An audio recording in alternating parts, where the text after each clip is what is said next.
Ladies and gentlemen, welcome to another episode of Pressing Matters brought to you by On the Mic. Today, we are going to talk about the FA Cup final between Manchester City and Manchester United.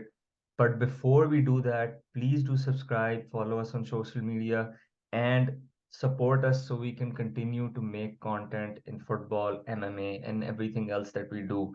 I have with me a regular guest, Sheikh Hamdan, a UEFA C license coach who's working at Karachi United as the head coach of the first team. Hamdan, before we get into the weeds, I just want to ask you as a United fan, how did you feel after the match? Yeah, mixed feelings because I think throughout, for the larger chunks of the game, I don't think that we were in the game that much. But I don't think that should be completely put down to us. But it's a testament to what City have built throughout these years, and especially in those last 6, 7 months where the squad has completely clicked, and now they're very accustomed to their new way of playing with their tweaked structure and incorporating Haaland and all of these things. They're an unstoppable team. So as I was a bit not dejected. Dejected might not be the right word, but I was felt that we could do a bit more. But then on the other hand, when I just switched my view and I thought about what City have done throughout these last few months, look at what they did to Madrid. They completely destroyed them. They destroyed Arsenal in that game. If you take all of these things into account, it was a decent performance. In the last like 20 minutes, we did have some chances after Garnacho came on. But yeah, I mean, respectable score. One thing that was really stark when I was watching with a bunch of friends, and every time City made a substitution or United made a substitution, United when United made a substitution, my friends would laugh. Oh, Weghorst is coming on. Oh, McTominay is coming on. Is he still playing for your club? On the other hand, like, oh, Phil Foden is not playing. He's on the bench. But I don't want to take it into an angle that City have a strong bench and they've spent so much because United have spent, if not equal, if not I think more than at least they spent equal. more. They spent I think more. they've spent more. It's just how bad United's recruitment has been throughout these years. So those were all the things that I had in mind, but I think decent performance, Yeah, fair so enough. this is a good segue because I wanted to ask you, what does this say about United and how I mean, did this match show something about how they've improved? Because we saw the first Manchester derby under Ten Hag, which was a complete annihilation. I mean, the score was a bit flattering to United, even though it was 6-3, to be very honest, Yeah, because that was like a complete domination and yeah. destruction. And now I think this is a good place maybe to bookmark how United have done because it's against the champions, it's against the best team. So does this match show you or show something about how much they've improved or how they've done under Eric Ten Hag? Yes, yeah. I mean, quite certainly. There is a clear idea and identity of how we want to play, which which hasn't been consistent ever since What is the Ferguson left. identity? Yeah, so identity is interesting because two things. I mean, if so, like their counter pressing is one of their main identities, and even if you look at the stats throughout the season, I think in terms of ball recovery after losing possession, United would rank in the top 5, 6 teams in the Premier League because that has been something that they've been working on quite well. Secondly, it's not as if United are building out the play from the back and progressing play through the thirds. A lot of their build-up has been to bypass the first two, three lines of City. They did something similar against Barcelona as well because of Barcelona's press Especially when Weghorst came. when Weghorst came. And I think uh, they didn't have the ability to actually play through them. They didn't have those players. They didn't have David De Gea. He's not the best of players to play through them. Neither is Fred. Casemiro is not the best option. Do not get me wrong. By receiving ball with his I back think to his goal one and of all, his underrated abilities is actually to play a vertical long longer pass in passes, behind. longer passes, absolutely. So they were trying to avoid the first line, but as soon as and they would have higher numbers up in those last uh, in the middle and the final third, and then they would try to play those passes and then try to sustain possession over there in either a 3-2 or a 2-3-5. So you could see there's a clear structure. Similarly, out of possession, uh, it's not a complete high press. but yes, they want to press in certain moments. So there has been progression of what did, but certainly I don't think this is how Ten Hag eventually wants to play with United. This is just my view. I don't know. He might change it because this was one of the primary reasons that he was after Frankie De Jong because he needed someone who could progress the ball through the thirds. I, Casemiro can do it with that vertical pass, but Frankie De Jong's technical ability to receive with his back to goal, to And also to maneuver, drive. to drive, to break those lines. I don't think United has that kind of player right now. So I think they're adjusting their So just to sum up, adapt. what is the identity is counter pressing? It's yeah, you It is can. counter pressing. It is effective forward play. I would say effective forward play. And once they reach the final third, there is a very good structure is put in place to actually secure and you know keep that possession so that they can build attacks, so that they can have their fullbacks higher up or in those midfield areas where to be like an inverted fullback or whatever you want to call it. So there is that identity. Then they do want to press when they start it off. They because of the personnel again season ke shuru mein they do want to press, but they just pick the right moments to do that. But quite clearly, and then one thing is important, they've got a variation in attack. They can attack in different ways as well. So counter-attacking throughout historically, United have had that in their weaponry, but now they can attack when they've lost the ball, counter press, and then they would go in straight again. They can pick you apart when they're playing in possession by playing those like penetrating quickly to the forward players and then securing possession. And so there is an identity. With Solskjaer, the biggest frustration was as a counter-attacking unit, we were superb, we were phenomenal, we were very good. But as soon as the ball came to us and we had the possession, it was a bit of an identity crisis. So Shaw would also be on the line, Rashford would also be on the line. Uh, it, it, so there were some confusing things, but right now it's a very clear, it's a fluid and last thing, sorry, there is a bit of fluidity that has For sure. eventually as the season has grown, there has been a very good level of fluidity. So sometimes Shaw would slot into a back three, then in other times he would be as the widest player in that team, and then in certain cases he would come in midfield. So there is that fluidity that almost all of the top teams throughout the world adapt. So yeah, there has Yeah, been a clear I progression. think one important thing that you reminded me of because of saying that Luke Shaw comes in the back three and fluidity is I think the top coaches in the world. Again, you can talk about all the signings and everything that we don't get this player, we don't get that player, but the top coaches in the world are adept at using players not by viewing them in terms of their positions, but viewing them in terms of the roles that they can do. Quali- For in example, terms of their in in terms terms of of the their functions, abilities, in yeah, terms of their functions and functions and their abilities. characteristics. So, for Yeah, example, I would take even though Pep Guardiola has like a lot of money on his hands, the way he's using John Stones, the way he used Fabian Delph, the way he's used Bernardo Silva over the years. And for absolutely. example, Alexander Zinchenko. Then you've got Klopp, who completely revitalized Jorginho Wijnaldum, who was not Yeah, the type of midfielder who was. He was an attacking midfielder, and then before that a winger. Then how he used James Milner as left back. Now how yeah, he's using Trent Alexander-Arnold, for example. So absolutely. you have these coaches, and I think Ten Hag has you done that a lot actually.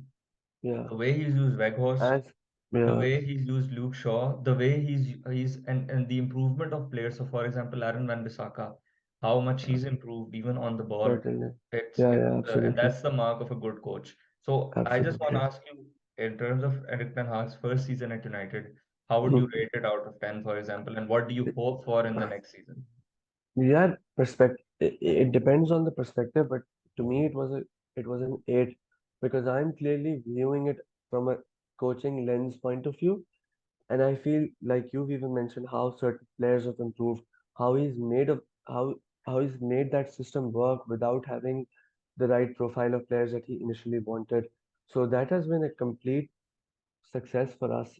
We've got a trophy, the Carabao Cup. I know it's not as significant, but we got another FA Cup final. So we reached the Europa League quarterfinals. Was it quarterfinals Yeah, or semis? yeah. It was semi, I think. I No, no, think no, one no. of quarters or semi It was the quarter, I quarterfinals. think, I think quarter, because quarters. you Yeah, lost to yeah. Sevilla We after completely, winning yeah, we against completely, Barcelona. yeah. We completely exploded against Sevilla, but we got the Champions League, which was eventually, Yeah, the main thing. yeah, main thing because the way the finances are working these days at United, they wanted that extra revenue so that they could spend on transfers. But I think what I want to take this in this discussion into a certain area where United might struggle next season because of United's ownership problems. So currently they're in a limbo. So the Glazers are looking to sell United, but they're not clearly sure about that. Uh, and that is hampering their transfer plans apparently, because they're not sure how much they can spend. So, like for example, Sheikh Jassim, if he comes in, he's apparently promised X amount of money and this and that. So that helps the manager. Okay, this is what I have. This is how can I spend, and then this is how I would go in terms of my priority order, right? This is how it goes. So, Yeah, so for otherwise it's example, uncertainty, so no one knows. yeah, no one knows. So I think this would, if United don't sort it out, uh, and then 6 months down the road, uh, in the last 15 days of the transfer window, we decide, oh, United is looking to sell, and Sheikh Jassim is in, or Sir Jim Ratcliffe, or whoever it is, and then they say we couldn't get in the signings. I wouldn't clearly say it's Ten Hag's fault because this season clearly showed us that there are a lot of gaps in our squad that we need to fill. We don't have an attacking midfielder of theirs who can defend accurately as well in terms of his power, intensity, and all. So, for example, Ericsson is very good in terms of progressing the ball, but out of possession and his aggression and his intensity that clearly lacks. So that is why there is a clear interest shown in Mason Mount because he can do both. If I mean we've talked about Mason Mount in this podcast Yeah. when we were referring to the City and Chelsea final. So I think this, if United don't sort it out, whatever it is, then we might struggle next season. And almost certainly it won't be a fixed thing that okay, we got that top four, we progressed. Next season, Newcastle will get stronger. Chelsea will look to improve themselves so much so that Liverpool will also have some sort of investment and then they will look to buy in those players. United really need to get that forward. So what I mean to say is that yes, this season we've done so well, but the next season will depend so much on the kind of players we get. Yeah, I get, and just an interesting question. Like you mentioned that you got a trophy and you also got Champions League, you finished third. There were some debates among certain fans of Arsenal and United, or even other fans. Do you think Arsenal had a better season or United? Yeah, to me, Arsenal had a better season. Uh, I agree as well, to me, they and had a better season. the way I would, because some people, so the counter argument is, oh, both qualified for the Champions League and Yeah, United won a trophy, Arsenal didn't. But for me, yeah, the question, if I would, my argument would be in a question: would you rather be would you rather be in an Arsenal fan's position or a United fan's position, going into next season, for example? Or would you rather I have had the chance to win the Premier League the way that they almost did? Because it's all about the journey. Honestly, once you win the Premier League, yeah, then you're like, okay, so now what? Because yeah, as Liverpool yeah, fans, we waited 30 years, and the most amazing time was the thrill, the chase of it. Not when you yeah, actually yeah. wanted it, it was great, but then you were like, okay, now, okay, great, it's done. And even from a building on point of view, like Exactly, for so, next season. so for next season, Arsenal are in such a good place. It's not that Arsenal need five or six different Exactly. sort of You players. would rather be Arsenal than United right now, for sure. Yeah. I mean, but there's the other side of the argument, which I mean, I understand where people are coming from. Okay, I mean, just imagine if they had won the FA Cup, then it would almost be like, two trophies won, uh, Europa semi-final, quarter-final, third in the league, one position. I mean, then the arguments or the debate would have been completely different. But still, I do get what people say. I think this is just down to opinion. I don't agree with them who say, okay, United have had a better season because they've almost just barely made it for fourth And or also, third, whatever you say. even if you compare it to what the expectation was for a team and where they've ended up, Arsenal overachieved way more than. United. Yeah, I think to an extent even United overachieved No, because they they did for were sure. I'm just saying Arsenal did it more because no one yeah, a bit expected more. Yeah, them to agreed. do anything No, like no, this. no, no, no, I agree. I Okay, agree so on that. moving on to Manchester City now. What does this match say, in your opinion, about City's chances in the Champions League final, or how you think they're gonna do? Yeah, cup finals are so interesting, and uh, you just cannot predict what will happen. So I'll just give you an example. Before that stupid penalty that United got last night, I did not think that United could get into this game, or they weren't close to getting into that game. I think in that moment when that Bruno ball came out, I think that was the first bit of Yeah, sustained kind of yeah, yeah. possession they had in that you First or got a second, yeah. penalty, and City completely, not completely, but the uh, what do you call it? The momentum shifted a bit. The momentum shifted a bit towards United. Even post restart, it was fairly equal of sorts until that Gundogan goal came in. And that goal came out of nowhere, completely nowhere. Uh, the keeper should have stopped it or could have stopped it. uh, how many times a player would score from that area, and then that gave City that confidence, and then they actually attacked even more, and then they Yeah. had that swagger about themselves. Then they started exploiting those spaces behind United's two midfielders, and then And in they front would of the penetrate defensive line, there was in so front much of the space. defensive line. Sometimes they didn't know what option to pick. They Yeah, had so much yeah. time and So space. yeah, yeah. So then all of a sudden it was a complete change. So what I'm going at one goal out of nowhere for Inter Milan against the run of play. You get that confidence, you From get a that set belief. piece or Okay, something, yeah, you from a don't set know. piece of City got their goal from that set piece. Both their goals scored. They weren't meant to be those goals. And I mean, do not get me wrong. I'm just trying to say in terms of how you Pep plans and Yeah, he does that choreography of how we're gonna score that goal. Those two goals came out of nowhere. Beautiful strikes, right? This is how those games actually completely turn into one or the other's favor. Same goes for United. That penalty gave them that confidence. Even if you looked at their fans, they were completely ecstatic, and yeah. now they felt okay, we're in the game right now. And City, Jack Grealish lost his head because it's hard to like keep your sanity in that moment Especially because if I you thought get if you concede a stupid goal, that makes yeah, it that's even what I'm worse. saying. Yeah, yeah, that's That what I'm makes it saying. Na? even A worse stupid because, goal. and then you add the fact that City has a lot of baggage in the Champions League, In especially in the yeah, final. absolute. In those last moments, in those Yeah, so last hurdles. So this is what I'm saying. I mean, it could go either ways, but logic says, your mind says, my heart says it will be City all over the place over Inter. But cup finals aren't meant to be that way. I think You're one playing with thing, a bit of pressure. uh, there is automatically one pressure that you've it's a lost one-off the game. final, one It's a off one-off game. game. City, from City's point of view, you've lost a final before against Chelsea, where again City were the favorites.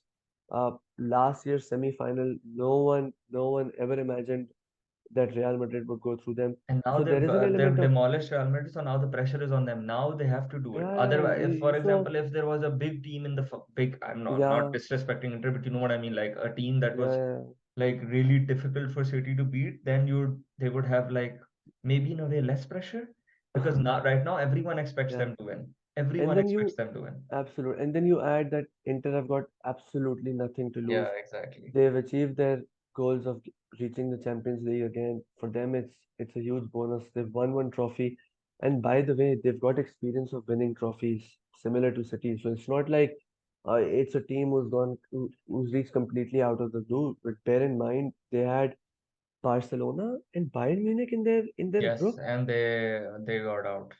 and they got out. So you cannot completely say, oh, it's an easy team or they'd be No, they're pushovers. definitely not People, easy team. yeah, Liverpool yeah, played them in the knockout stages, and they were a difficult team to beat. Like Liverpool yeah, had to be absolutely. on their A Last game. last year, round Yes, last they year. had to be on their A game to Yeah. beat them. But in terms of if you just simply take out this one game, because I don't feel a team's legacy should be pinned down in that one game. What a phenomenal team No, no, we'll that talk has about built. legacy, but before that, I just want to say that one other important element is uh, if you wrap up the league title. with a few games to go, then you Hmm. sort of switch off, you go into party mode, and then it That's becomes very really hard. hard to switch back on. Very hard. And It is. It Pep is. talks about it in here, like the book Pep Confidential. One of the reasons why it was difficult for Bayern Munich To sustain, to yeah, yeah. do so Because well they in the would win the latest, league with like nine and games it's ahead also of it. partly why PSG find it difficult to also do so Yeah. well in the Champions League, apart from because Yeah, they have but their then you've got, problems. but then you've got the, but then you've got the different side of the argument as well, right? Your league is so, uh, takes so much out of your intensity, your aggression, because you're playing game after game. You're playing three games within a span of 10 days. So do you have enough in your tank to actually go out and perform in those semi-finals? So it goes both ways actually. But I slightly Yeah, tend it's towards a the other fine side. line between rhythm Yeah, and fatigue, yeah, absolutely. because But I've noticed. I actually, I actually go on. I lean towards the rhythm side because I just feel, because from a coaching experience point of view, it is so hard. I mean, you leave the players out. It's so hard for my own self to actually find that. I'll just give you a small example. So for example, if I'm a United fan, United had already gotten the top four, and we cannot go for the title. The last two, three games, I wouldn't watch them. I'm like, what is okay? We've achieved what we wanted to do. There's nothing further we can do. But we've reached that point. So from that point of view, it's so difficult. But you know what he changed this time around? What I felt from those Bayern Munich times. If you remember that Brighton game, they played pretty much everyone, all their top best 11 to actually play against Brighton. They played them because there was an element of he wanted all those players to Yeah, be so in rhythm. but he rotated in all the other games almost. Other Like I games, think yeah. there were three games. He played I think most he of them in played. one of them. He rotated in one game. Then he played the next best. Then he rotated in the next, and then had some of them come Yeah, as but still, substitutes. it's not even about No, no, playing no. and It's not very playing. It's hard. about It is very mentally, hard. and No, also no. It's just to also tell you, the last time they got to the Champions League final against Chelsea, they had wrapped up the league early as well. yeah. So there So you go. I it's mean, always difficult because but for I three think, weeks, 2 3 weeks, they've not been competitive or had to be competitive. Now they suddenly had one game, and I think you but can see but elements something. of they weren't that fluid. That it wasn't that city. Maybe you add the weather to it, maybe you add the occasion, but again, these Yeah, I things think factor in. occasion always adds to it. But their performance after they scored their second goal, after they came up 2-1, that was scintillating the way No, they it were. was, but I think Yeah, yeah. it I know it took them time to come into that rhythm to actually play that that wasn't way. the lethal I slick city Yeah, or yeah, I know. they weren't as But ruthless. I'll try to uh, bring another point of view within it. Now what is the most important aspect of this city 3.0 is they don't need to be the most lethal, because if they score that one goal or two goals, they've got a rock solid defense Yeah, this time ability to round. grind out results when even not at They have the 100%. They ability to, didn't do that which before. which they've which eh, Pep's teams have never had it. I feel because they've always been the ones who have had the ball. They've always been the ones who have to They've take been the anxious initiative. without the ball. They've had this Yeah, anxiety, collective anxiety but without the ball. but even yesterday when there were a couple of moments when long balls were being thrown in, and once Manu Akanji just glided it back to his goalkeeper.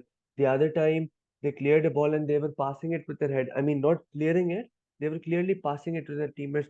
So that speaks, and I was in awe of their actually how calm and cool they were in those situations, and then there was that correlation when they played that game against Atletico Madrid a year ago against Simeone's team, right? Yeah, And they were all over the place, just clearing it and yeah, haphazard and all over the place in those balls. But yesterday, I felt United are chasing the game. They've got they've put in five, six people in the box. They've got Garnacho who's taking players on players again and again. They're being successful in those situations, but there was no sense of panic within in the box. And as soon as they would make a clearance, they would try to pass the ball with their heads, with their chest to their teammates. So there was no sense of, just let's get yeah. the ball out of the penalty box. Panic There was no stations. panic station. And I and that's one of the things that is very hard to find in teams who've got that. a beautiful ball playing ability. Then they can counter press. They can hit you on the counter.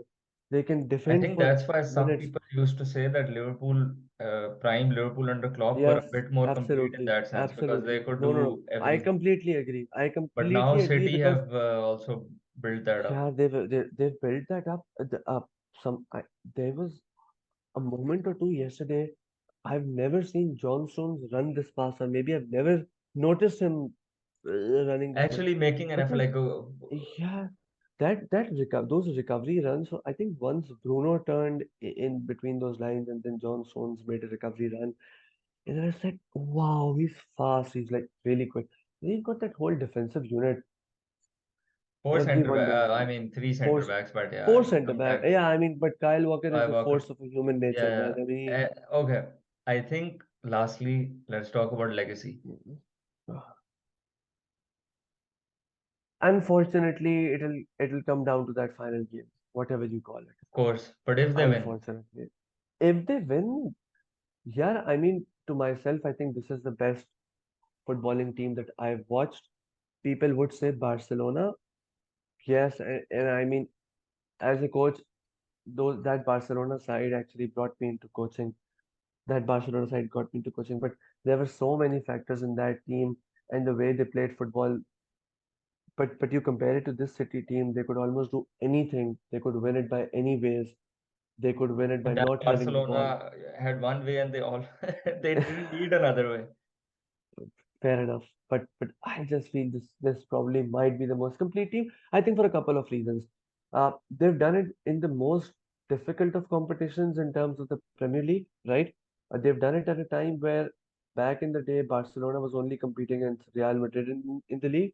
Atletico wasn't directly in the picture. Yes, they were competing to a decent So people would over. say even over here they only had Liverpool, and without Liverpool No, they I haven't had disagree. a who I had mean, their they've got who were their 100 competition. points, yeah. How many teams have got No, 100 no, no. points I'm just over? saying in terms of direct competition, the only ones to Yeah, they've challenge had. them, I mean, and I think Arsenal that's why challenged the them. Arsenal challenged them.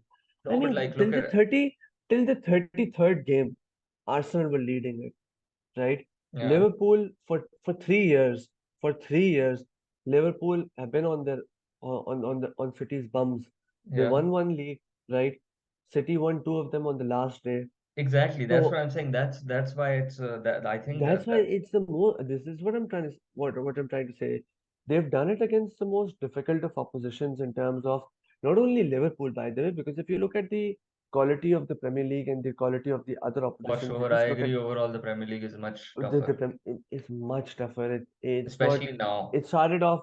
It started off with the top two, then it moved to a three, four, six. Now we're talking about top eight with potentially Aston Villa and Newcastle going in. So they've done it against the best possible opposition. Again, the last night's game, please correct me if I'm wrong, was the first goal they conceded in that FA Cup. Yes, first goal. Unbelievable. I mean, what more do you want? What No, more do you want? this is insane domination, and also I would like to add that, or I would like to ask actually. Please, I know, please unfortunately, actually yeah, put in that disclaimer of of those 100 and X number of allegations they've had, because there's always that debate of that asterisk yeah. coming in Barca that, also had allegations now of the referee and everything. So I Pep mean, I don't Guardiola know, was he but had allegations, but what I'm I going to say I is, let's suppose they lose it. Unfortunately, people judge it on one-off games and results. If they lose it, simple होगा कि bottle कर दिया. nahi, but legacy क्या रहे? What will be the legacy of them for in You front know, in the public if they lose? the legacy would come down to the City or Pep cannot win the Champions League. It's as simple as that. This is this is the easiest narrative. I mean, correct me if I'm wrong. Would anyone think apart from this? I mean, maybe me and you would think, maybe some other coaches would think who are young aspiring coaches like us and know the reality of how I mean, you cannot your legacy cannot depend on one game completely, but yeah, at the end of the There is so day, much the other randomness side, at football, you cannot. yeah, but the other side of the argument is no one says, oh, you know what, I came, I saw, and I almost conquered. No, but he has conquered. Who has conquered Hey, more than Guardiola? in terms of Champions League, he's done it with Barcelona. Yes, he's had that. This City team have had it that you they cannot win it.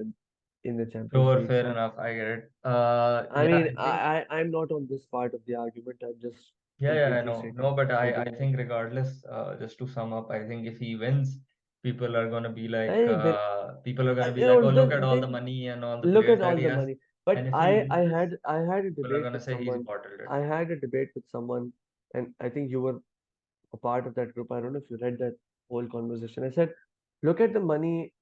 I mean, I was just trying to put that point. Money is not a denominator of Of how successful course, you could look at possibly be. PSG, look at United, Look at PSG, look at United, look at look Liverpool. at look I at mean, even I'm just taking a positive example. People have that assumption that Klopp didn't spend at all. I mean, because when this because they the spent net spend smartly. was the They net spent spend was smartly. They needed players. yeah. Obviously, you need Then players. The reason why you can't Pochettino could not take the next step was because he couldn't, because it's all about the players. You cannot do anything yeah. without the players. For 2 seasons they had a net spend of 15 million if I'm not wrong. Spurs? Tottenham, yeah, Yes, Poch and he Spurs. got 86 points. Wow, I mean, how much have City got? 88, 89 this year around 91, Yeah, 90. 90. Yeah. And Um, you don't talk about these points because Liverpool lost the league with 97 and 92 points. So yeah, whenever but someone I mean, wins with I'm just less, giving you no, no, I'm just I'm giving you an I example. get Yeah, like sad about it. But but Poch, but but look at what he achieved with Tottenham. But I think interest. So Chelsea spent over I think a million in the last 2 3 windows. I don't know if I'm yeah, not wrong. Chelsea is the best Lukaku example. Yeah. Lukaku was bought for 100 million pounds.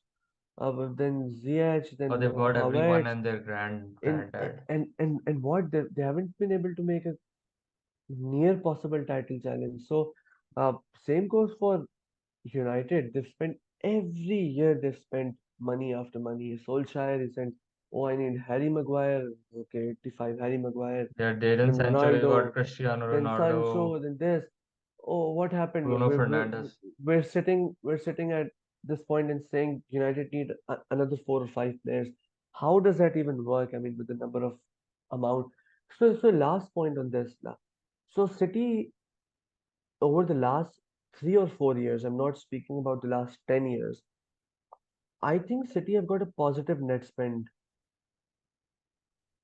I'm not sure. But City have an interesting model because they hardly spend But, big I on one mean, player. a lot of their transfer dealings goes under the radar. I'll tell you this much because of the outgoings. So I'll give you an example. Romeo Lavia was from City's academy. Yeah. Gavin Bazunu was from City's academy who went to Southampton. These things didn't come into the forefront because no one knew who Gavin Bazunu is. Yeah, you No also have one the knew keep forgetting his name. He's at AC Milan now, the player. What's his name? uh, Brahim Diaz, Brahim Diaz. Yeah, these type of Brahim players Diaz, there. Zinchenko, Yeah. Gabriel Jesus. So okay, they came in that limelight, but I think there were multiple players Now Cancelo who've is gonna go left. as well, probably. Yeah, who I think 2 3 in the last 2 3 years their net spend is around 50 60 million. Yeah, it's not It's that not those not that they've much. stopped that crazy spending because they've built that squad. They've built that spine of Rodri, Ruben Diaz. And it's also, yeah, just before wrapping up, it's also not the same as like these other like oil money states like PSG, for example, who spend like huge sums on one player. I don't think Yeah, City yeah. have, apart from Jack Grealish, spent a lot of money on one player. They always spent like 50, 60 million on like XYZ, like Americ Laporte and Yeah, Erling yeah. Haaland, and they don't go like 150 million for like a star Yeah, yeah, signing or something. they're very clear about their model because when Alexis Sanchez was costing them over 70 million, City completely backed out of that deal because they said we're not going to spend. I think it was similar for Harry Kane. Yeah, yeah, Harry Maguire. yeah, Sorry, yeah, Harry Harry Maguire. Maguire. Yeah, yeah. Yeah, but anyway, let's see. We're definitely going to be covering the Champions League final as well, which is next week. Yeah, Ladies and gentlemen, thank you so much for watching and listening. Hamdan, thanks so much for doing this. thank you. It has been a pleasure. This has been Pressing Matters on the mic. Until next time, take it easy.